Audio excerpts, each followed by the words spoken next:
Ma sœur s'est encore fait virer. Essaie plutôt d'être femme de ménage, Elena. Ce boulot te conviendrait mieux. Le verre de vin que tenait Samantha reflétait la lumière du lustre au moment précis où sa voix perçait les rires de la famille Carter. Mon père a ri sans me regarder et a ajouté « Au moins tu ne risques pas de te faire virer de ça ». La salle a éclaté de rire. Je restais immobile, les mains glacées autour du verre intact que j'avais apporté. Ils pensaient que j'avais abandonné. Que ces 3 licenciements mystérieux prouvaient mon incompétence, ma malchance, mon insignifiance. Mais ils ignoraient ce que j'avais découvert. Pas encore. Alors j'ai souri, je me suis approchée du micro, et quand j'ai parlé, l'atmosphère s'est figée. Les rires se sont coupés net. Le visage de ma sœur est resté impassible. Mon père resta bouche bée, car la vérité que je portais en moi n'était pas une simple réaction. C'était une véritable explosion. Grandir chez les Carter signifiait une chose. Ma sœur Samantha passait toujours en premier. Elle était la fille qui avait donné un récital de piano parfait à 7 ans, remporté un concours de beauté à 10 ans et décroché une lettre d'admission dans une université de l'Ivy League encadrée au mur du couloir à 17 ans. À chaque repas de famille, ces histoires étaient au centre de la table. Ces succès étaient annoncés comme des nouvelles de dernière minute. Moi, j'étais la brillante mais difficile la cadette. Quand j'ai été admise à l'université de Boston avec une bourse au mérite en finance, mon père a dit « C'est pas mal, je suppose », avant de changer de sujet pour parler du stage de Samantha chez Goldman Sachs. Quand j'ai décroché mon premier emploi dans une petite société d'investissement, personne n'a trinqué. Mais quand Samantha a été promue, on a ouvert le champagne. Je me disais que je devais peut-être simplement redoubler d'efforts, alors je l'ai fait. J'ai travaillé 2 fois plus, j'ai accepté les heures supplémentaires, j'ai passé des certifications, j'ai gravi les échelons lentement, prudemment. Je n'avais pas besoin de surpasser Samantha. Je voulais juste être respectée, ou au moins qu'on me remarque. Mais le fossé n'a jamais été comblé. Quand maman est décédée d'un lymphome, il s'est encore creusé. Elle était la seule à me parler, comme si ma voix comptait. Sa mort a été discrète. Samantha est venue en avion pendant 12 heures, a pleuré une fois, a posé pour une photo de famille devant le cercueil, puis est repartie avant l'aube. Mon père, déjà presque fantôme depuis le diagnostic de maman, s'est complètement replié sur lui-même, se réfugiant dans le monde de Samantha. J'avais 28 ans quand j'ai été licenciée pour la première fois. Aucune raison apparente, juste une restructuration. Puis vint la deuxième fois. Autre entreprise, autre état, même silence glacial avant la rupture. J'ai commencé à me demander si j'étais maudite, si je n'étais vraiment pas à la hauteur. Mais une force intérieure obstinée et rebelle refusait de croire que le marché du travail le plus instable au monde venait de s'effondrer sous mon poids à 3 reprises. Alors je me suis arrêtée, je suis retournée à Boston et j'ai retenté ma chance. J'ai loué un petit appartement sans ascenseur près de Beacon Hill et j'ai commencé à travailler comme consultante indépendante pour un portefeuille de start-up. C'était moins bien payé, certes, mais cela m'a permis de réfléchir.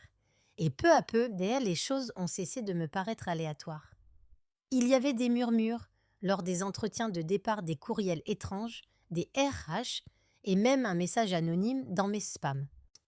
Elle s'est assurée que tu sois sorti, je dis ça comme ça.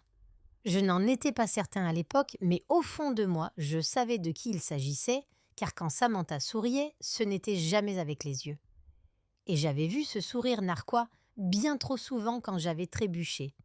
Pourtant, je n'ai rien dit jusqu'à cette nuit où, avec un sourire en coin, elle a porté un toast et s'est moquée de ma carrière devant 60 personnes. Ce soir-là, j'ai décidé de ne pas me contenter de me défendre. J'allais mettre fin à sa mascarade sur sa propre scène. Le lendemain du discours de Samantha, je n'ai pas fermé l'œil. Ces mots me collaient à la peau comme une graisse tenace. Je repassais la scène en boucle, le tintement des verres, les rires en chœur, le silence pesant qui suivit mon absence de rire. Mais sous la douleur, quelque chose changeait. J'ai cessé de me demander pourquoi ça faisait mal. Au lieu de cela, j'ai commencé à me demander pourquoi ça se répétait sans cesse. Alors j'ai ressorti mon vieux portable, celui que j'avais presque mis au rebut après mon deuxième licenciement, et j'ai commencé à reconstituer le puzzle. 3 entreprises, 3 licenciements. Tout similaire, aucun avertissement des propos vagues et toujours le même discours. RH, conflit d'intérêts, malaise du client, risque d'atteinte à la réputation et encore, un risque d'atteinte à la réputation. D'intérêt. Cette phrase m'a entraînée dans une véritable chasse au trésor. J'ai fouillé mes anciens courriels professionnels. Oui, j'en avais encore des copies de sauvegarde. J'ai passé au crible toutes les conversations SH. Dans une conversation de Lexington Financial, un courriel transféré a particulièrement attiré mon attention. Il avait été transféré au RH depuis une boîte de réception confidentielle, signalée comme sensible, mais l'expéditeur initial n'y figurait pas. Puis chez Mason Reed Capital, le discours était étrangement familier. Suite à des inquiétudes récentes, nous n'avons d'autre choix que de mettre fin à cette collaboration conformément à notre politique de gestion des risques. Une fois, encore aucune accusation précise, juste une vague sous-entendue. Le cœur battant la chamade, je me suis adossée. 2 entreprises, sans aucun lien entre elles, avaient employé des termes quasi identiques. Était-ce une coïncidence? Non. C'était comme si c'était prévu. C'est alors que j'ai appelé Lindsay, mon ancienne colocataire à la fac, devenue spécialiste en cybersécurité. Originale, brillante et d'une loyauté sans faille. Je ne lui avais pas parlé depuis des mois, mais je savais que si quelqu'un pouvait m'aider à retrouver une trace indélébile, c'était bien elle. Elle a répondu à la 2e sonnerie. « Elena, oh mon Dieu, tu es encore en vie. » À peine. Et je ris, mais ce n'était pas une blague. « Lindsay, j'ai besoin d'un service. » Un gros morceau. 1 heure puis d'un heure plus tard, j'étais chez elle, assise en face d'une jungle d'écrans, tandis qu'elle tapait frénétiquement sur son clavier. Je lui ai donné les informations, les dates de mon licenciement, les noms des entreprises, les emails que j'avais sauvegardés. Je lui ai aussi donné une chose de plus, le nom de domaine de l'entreprise de Samantha. Un simple pressentiment, ai-je dit. Elle a haussé un sourcil. « Tu penses que ta sœur était impliquée ?» Je pense que quelqu'un voulait m'évincer du secteur et je pense qu'elle a profité de chaque fois que j'ai été écartée. Lindsay hocha lentement la tête. « D'accord, je vais enquêter, mais ça risque de prendre quelques jours. Faites ce qu'il faut. J'ai juste besoin de savoir. » En rentrant à mon appartement ce soir-là, j'ai ressenti une angoisse que je n'avais jamais connue. Et si j'avais raison? Et si ma propre sœur, celle qui me souriait sur les photos de famille, celle qui me serrait dans ses bras pour mon anniversaire, était celle qui en silence détruisait ma carrière. Mais l'angoisse n'était pas la seule chose que je ressentais. Tiens. Une lueur de lucidité montait en moi, car si c'était elle qui avait tenté de m'enterrer, j'allais m'assurer qu'elle regretterait de ne pas avoir creusé davantage. 3 jours plus tard, Lindsay m'a envoyé un texto à 1h14 du matin. « Tu es réveillé. » Je l'étais. L'insomnie était devenue une habitude depuis la soirée. J'ai répondu immédiatement et 1 minute plus tard, mon téléphone s'est illuminé, c'était un appel FaceTime. Elle n'a pas perdu de temps. « Elena, dit-elle d'une voix plus basse, le regard grave, je crois que tu as raison et que c'est plus compliqué que je ne le pensais. » Elle partagea son écran. Je plissai les yeux pour déchiffrer les entêtes d'emails, les graphiques de métadonnées et les journaux de domaine jusqu'à ce qu'elle zoome sur un nom S. Carter chez aventacapital.com, l'adresse email professionnelle de Samantha. « Qu'est-ce que je vois ?» demandai-je d'une voix neutre. Elle a envoyé des courriels depuis son domaine professionnel à vos anciennes entreprises. Ils étaient masqués par un système de dépôt de plainte anonyme, mais les traces sont là, les horodatages, les chemins de routage, l'adresse IP, qu'elle a utilisé correspond à son bureau. Je fixai l'écran. Alors elle a vraiment? Lindsay acquiesça. Elle vous a dénoncé à vos employeurs. 3 accusations différentes. Toutes vagues mais suffisamment graves, malaise des clients, mauvaise gestion des documents, risque de fuite de données. Elle m'a accusé d'avoir divulgué des données. J'étais pétrifiée. Lindsay a haussé les épaules. Pas directement, juste assez pour éveiller les soupçons. Dans ce secteur, ils ne prendraient pas le risque de garder quelqu'un avec le moindre soupçon de scandale. C'est du sabotage industriel classique. Je me suis affalée sur le canapé. Un instant, je suis restée sans voix. Je la soupçonnais, j'avais suivi mon intuition. Mais l'avoir confirmée noir sur blanc, c'était autre chose. Ce n'était pas seulement une trahison, c'était un assassinat de réputation prémédité. Et pire encore, ça avait marché. Quel genre de personne fait ça à sa propre sœur? Ai-je murmuré. Lindsay a hésité. Quelqu'un qui vous voit comme une concurrente ou pire, comme une menace. Je repensais à toutes ces salles de réunion que nous avions partagées par inadvertance. À chaque événement client où elle avait esquissé un sourire narquois pendant que je prenais la parole. J'aurais peut-être dû m'en douter. Peut-être que maman en avait 2 avant de tomber malade. « Je peux en rassembler davantage » dit Lindsay, brisant le silence. « Si j'ai accès à son ordinateur portable professionnel ou à son dossier de synchronisation dans le cloud, je pourrais trouver des brouillons des messages, des discussions sur la planification, le genre de preuves que l'on pourrait présenter au tribunal ou aux médias. » J'eus une angoisse sourde. Cela pourrait impliquer d'aller chez elle. Lindsay acquiesça. Il te faudrait une raison valable pour être dans son appartement ou son bureau et il faudrait faire vite. Pendant un long moment, je suis restée figée devant l'écran noir. Samantha avait joué son jeu en secret pendant des années. Elle avait soigneusement placé chaque couteau dans mon sac. Mais maintenant, la donne changeait et je n'allais plus me laisser faire. L'invitation était imprimée sur un papier lin de luxe comme pour atténuer l'affront. On y célébrait la nomination de Samantha Carter au poste de directrice des investissements d'Avena Capital. En dessous, en lettres cursives, famille uniquement. J'ai failli la déchirer en 2, mais je me suis contentée de l'épingler sur le réfrigérateur. J'avais besoin de ce rappel. Mon père appelait 2 jours plus tard. Sa voix était toujours aussi indifférente. « Tu seras là, n'est-ce pas? C'est une soirée importante pour ta sœur. » J'avais envie de lui demander si j'aurais un jour une de ces soirées importantes. Mais à la place, j'ai répondu « Je viendrai ». Je n'étais pas venue pour Samantha ni pour mon père. J'étais venue pour les voir se tortiller d'embarras. Ils ne le savaient pas encore. La soirée se déroulait dans une salle privée au dernier étage de l'hôtel LRA en plein cœur de Boston.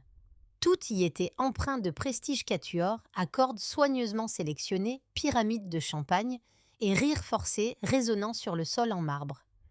J'arrivais vêtue d'une robe fourreau, bleu marine, maquillage discret, sans cavalier. Juste moi l'invitation et une minuscule clé USB argentée glissée dans ma pochette. Samantha était radieuse, évidemment. Sa robe scintillait comme des étoiles. Son sourire illuminait la pièce d'une aisance naturelle. Et son rire emplissait l'espace comme une mélodie qu'elle maîtrisait à la perfection. Lorsqu'elle m'aperçut, son sourire s'estompa un instant. « Elena, dit-elle en m'embrassant la joue, ravie que tu aies pu venir. »« Je n'aurais manqué ça pour rien au monde, répondis-je. »« Tu as l'air étonnamment reposée. »« Je dors très bien ces temps-ci, dis-je en croisant son regard. La culpabilité ne m'empêche pas de dormir. » Ces mots provoquèrent une légère lueur dans ses yeux. Puis elle se retira vers ses admirateurs. 1 heure plus tard, les toasts commencèrent. Mon père se leva le premier, son verre levé. À ma brillante fille, la fierté du nom Carter, une leader, une pionnière, une femme qui ne se laisse jamais abattre. L'assemblée applaudit. Van Duncan, non. Puis Samantha prit le micro et me sourit directement. Avant de vous passer le micro, je tiens à vous remercier tous d'être là et d'avoir supporté toutes nos petites histoires de Carter au fil des ans. Vous m'avez soutenu dans bien des situations, des promotions des nuits blanches et une sœur qui, eh bien, elle Harry, s'est fait virer encore une fois. Peut-être 3 fois. J'ai perdu le compte. Elena, ma chérie, tu devrais peut-être essayer d'être femme de ménage. Ce boulot te conviendrait mieux au moins là-bas. Personne ne s'attend à ce que tu rendes des rapports trimestriels. Rire. Puis, notre père s'est penché vers le micro et a ajouté « Bon, au moins elle ne risquerait pas d'être virée, alors c'est peut-être une bonne chose. » Encore des rires, plus forts. J'ai regardé autour de moi des visages familiers depuis l'enfance. Voisins, parents, éloignés, vieux amis de mes parents, riaient de moi comme si j'étais un personnage de sitcom, la victime d'une blague. Mais ce qu'elles ignoraient, c'est que j'étais préparée. Et ce soir, je ne repartirai pas les bras croisés. J'allais prendre le relais pour terminer ce que ma sœur avait commencé. Alors, tandis que les applaudissements s'estompaient, je me suis dirigée lentement et d'un pas assuré vers la scène. « Puis-je dire quelques mots ?» ai-je demandé, tendant déjà la main vers le micro. Samantha parut surprise. Mon père ouvrit la bouche, mais aucun mot ne sortit. « Merci, dis-je, en me tournant vers l'assemblée. J'ai quelque chose à dire, et ce ne sera pas long. » Mais ce qui suivit les marquerait bien plus longtemps qu'un toast. 2 semaines avant la fête, tandis que le monde me croyait abattu par une nouvelle perte d'emploi, je préparais en réalité ma guerre silencieuse. Lindsay et moi avions tout planifié. On savait que l'ordinateur portable de Samantha se synchronisait régulièrement avec son espace de stockage cloud. Vina Capital appliquait des politiques strictes de conservation des données. Mais Lindsay a découvert que Samantha conservait des fichiers de travail non chiffrés dans un dossier local de son ordinateur portable personnel, probablement par souci d'efficacité. L'arrogance a la fâcheuse tendance à négliger les règles élémentaires de sécurité. Il nous fallait juste un accès et je savais exactement quand. 3 jours avant la fête, Samantha a posté une photo sur sa story Instagram, une escapade spa dans les Birkenstock avec la légende « bien mérité ». Parfait. J'ai attendu jusqu'à 23h. 3h30, puis je suis allée en voiture jusqu'à son appartement de luxe avec vue sur la rivière Charles. J'avais encore son double des clés. Elle me l'avait donné il y a 6 ans, lorsqu'elle était partie en retraite de yoga et avait oublié de résilier son abonnement Blue Apron. Je ne le lui ai jamais rendu. L'immeuble avait un concierge, mais il somnolait derrière son bureau.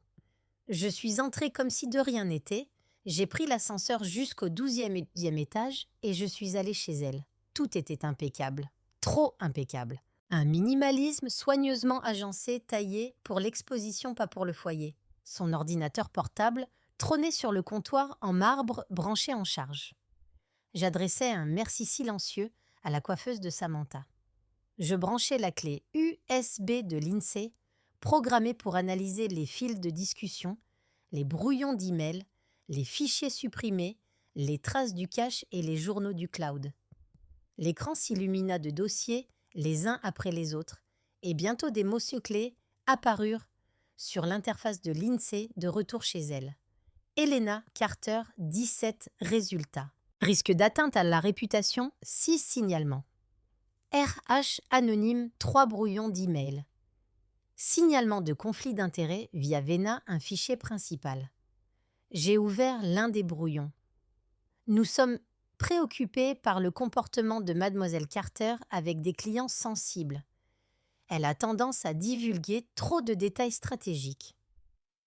Un autre message disait « Nous recommandons la prudence quant à la fiabilité de Mademoiselle Carter ».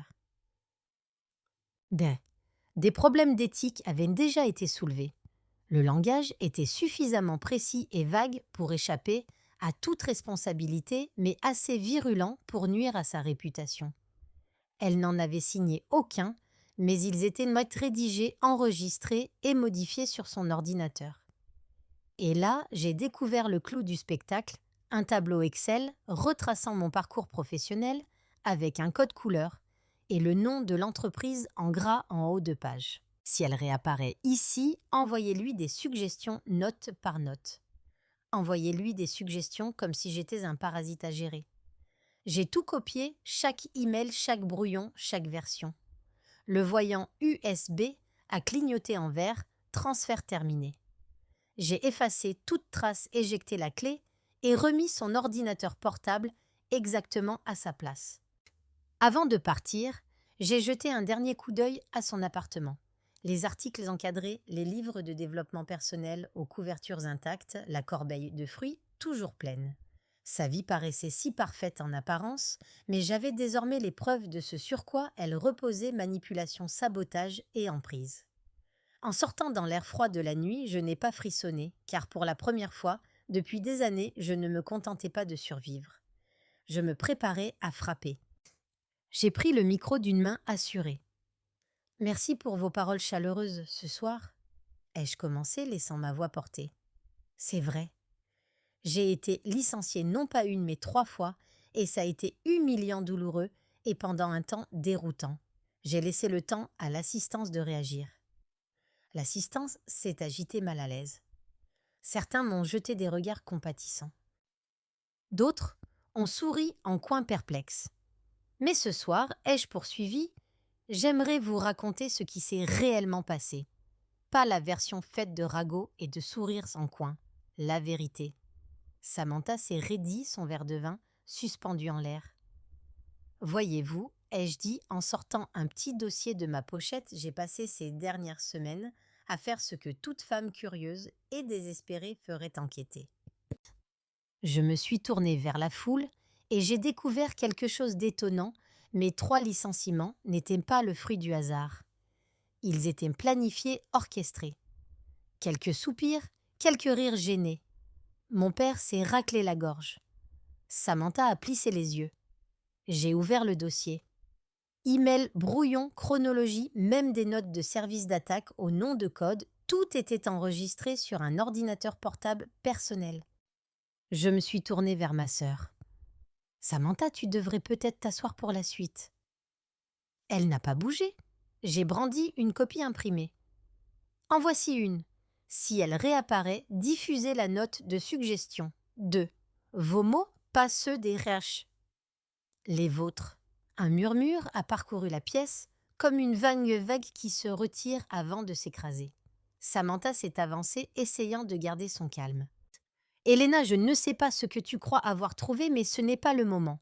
Ce n'était pas le moment non plus quand tu as envoyé des plaintes anonymes à mes entreprises, n'est-ce pas ?» l'interrompit, d'une voix plus tranchante. « Ni quand tu m'as traité de concierge devant tout le monde. » Le silence se fit. Même la musique s'arrêta. Je regardais autour de moi. Vous avez tous ri. Mon propre père a ri. Et peut-être que ça aurait été la fin. Une humiliation de plus. Mais je ne suis pas venue pour me faire humilier. Je suis venue pour mettre fin à une histoire. Histoire à laquelle vous avez tous cru trop longtemps.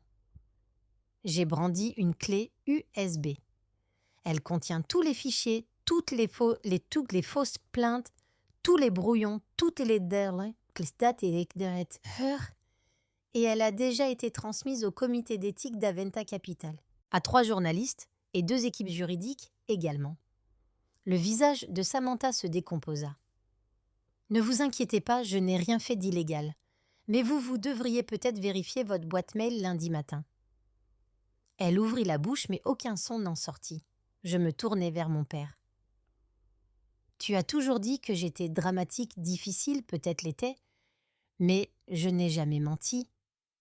Je n'ai jamais détruit la vie de personne pour réussir. » Son visage s'était figé. Il ne dit rien. Je pris une profonde inspiration.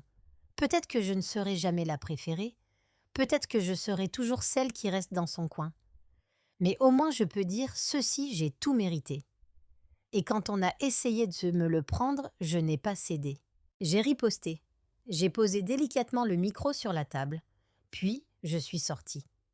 Pas d'applaudissements, pas de musique, juste un silence glacial abasourdi, un silence pesant. Et derrière moi, le bruit d'un verre qui se brise.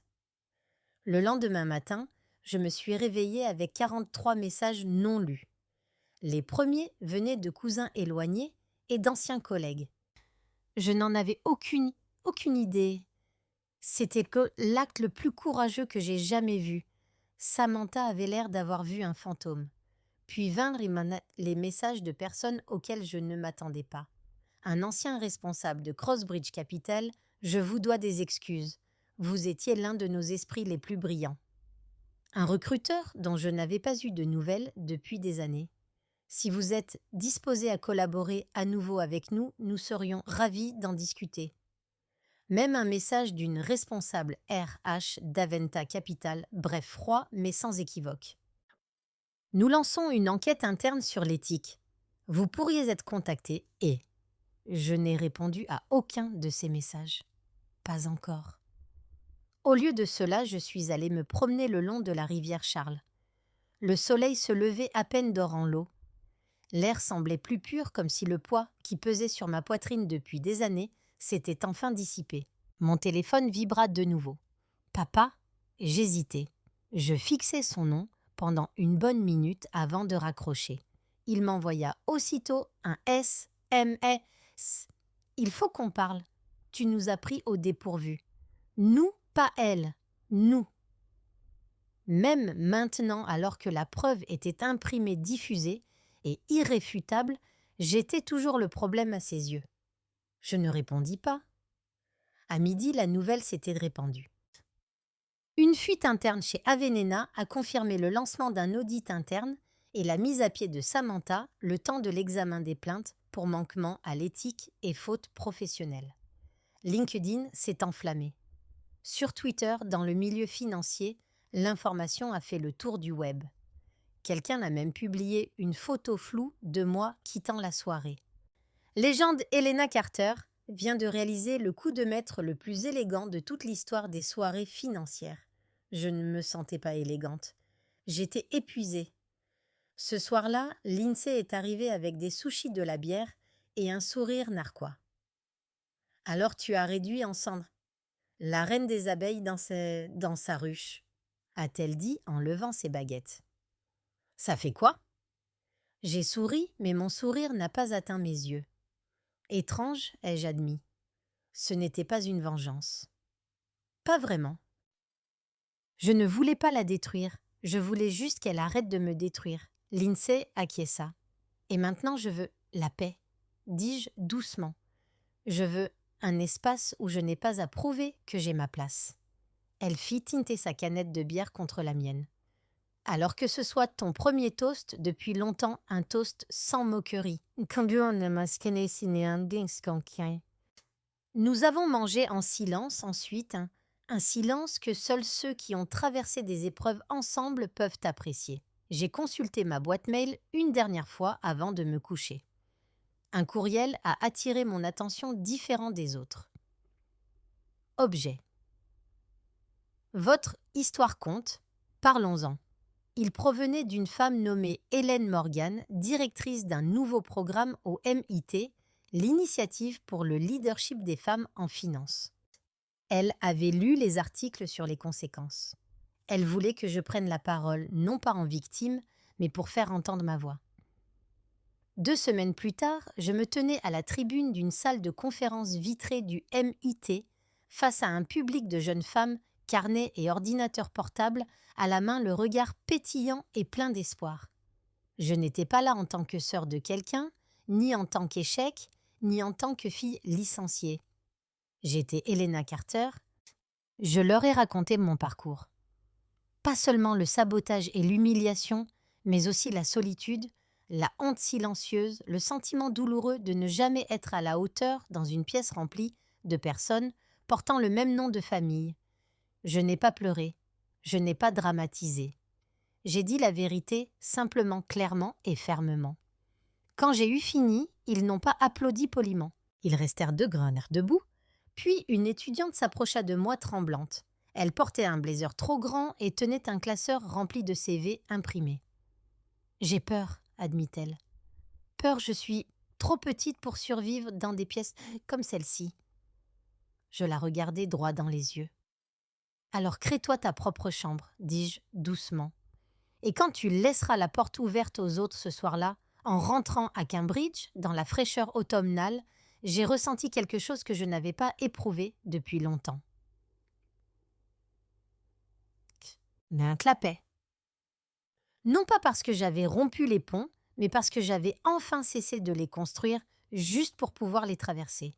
J'avais tracé ma propre voie. Le nom de Samantha est resté en tête des discussions en ligne pendant des semaines. L'enquête s'est poursuivie. Mon père n'a plus jamais rappelé. Et étrangement, cela ne me faisait plus souffrir car le silence, je l'ai compris, peut être le début de la lucidité. Des mois plus tard, j'ai déménagé à Portland, dans le quartier de Mania, une petite maison près du port où les matins embaumaient le sel et les promesses d'un avenir meilleur. J'ai repris le consulting à distance. Cette fois-ci, je choisissais mes clients, mes horaires et mes objectifs. Plus besoin de faire mes preuves, plus besoin de supplier, juste construire un jour à la fois. Parfois, je repense à cette soirée, à leur rire, et comment avec un micro et une vérité, j'ai fait taire leurs éclats de rire, non par méchanceté, mais par force. Car la femme la plus dangereuse dans n'importe quelle pièce est celle qu'on a tenté d'humilier sans parvenir à briser.